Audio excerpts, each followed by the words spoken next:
நல்லவங்க இருந்தாலும் இறந்தாலும் அவங்கள பற்றின செய்திகள் வந்துக்கிட்டே தாங்க இருக்கும். அதுக்கு ஒரு முடிவே இருக்காது. அந்த வகையில் பார்த்திங்கன்னா நம்ம கேப்டன் விஜயகாந்த் அவர்கள் இறந்த பிறகும் அவரை பற்றின செய்திகள் தொடர்ந்து வந்துக்கிட்டே இருக்குது. ஒவ்வொரு செய்தியும் கேட்கும்போது என்னப்பா மனுஷன் இவர் இந்த மாதிரிலாம் எப்படி இப்போ ஒருத்தரால் பண்ண முடியும் அப்படின்ற அளவுக்கு பார்த்திங்கன்னா நிறைய நியூஸ் வந்துகிட்டு இருக்குது. அந்த வகையில் பார்த்திங்கன்னா ரீசெண்டாக நம்ம சந்திரசேகர் சார் ஒரு விஷயத்தை பதிவு பண்ணியிருக்காரு. அதாவது நம்ம தளபதி விஜயோடைய அப்பா அவர்கள் அவர் என்ன சொல்லியிருக்காருன்னா, ஆக்சுவலாக தளபதி விஜயோட லைஃபை அவருடைய சினிமா கரியரை ஸ்டேபிளாக கொண்டு போகணுன்றதுக்காக எஸ் ஏ சந்திரசேகர் அவர்கள் டைரக்ட் பண்ண படம் தான் செந்தூர பாண்டி.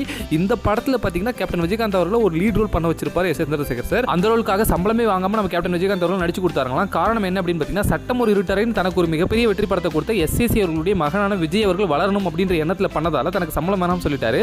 ஆனாலும் படம் பெரிய வெற்றி அடைந்ததை தொடர்ந்து எஸ்ஏசி என்ன பண்ணியிருக்காருன்னா, விஜயகாந்த் அவர்கள் இருந்த பகுதி பக்கத்திலேயே ஒரு நிலத்தை வாங்கி அந்த நிலத்தை விஜயகாந்த் அவர்களுடைய பேரில் ரிஜிஸ்டர் பண்ணி அதை கொண்டு போயிட்டு அவருடைய ஒய்ஃபான பிரேமலதா விஜயகாந்த் கிட்ட கொடுத்துட்டு இருக்காரு. இந்த செய்தி தெரிய வந்துட்டு கேப்டன் சமசூடாயிட்டு நேரம் ஆஃபீஸ் போயிட்டு, என்னங்க நீங்க அசிங்கப்படுத்துறீங்க, நான் இந்த படம் பண்ணதுக்கான காரணம் நீங்களும் தம்பியும் தான், எனக்கு இந்த பத்திரம் வேணாலும் ரிட்டர்ன் பண்ணிட்டாருங்களாம்.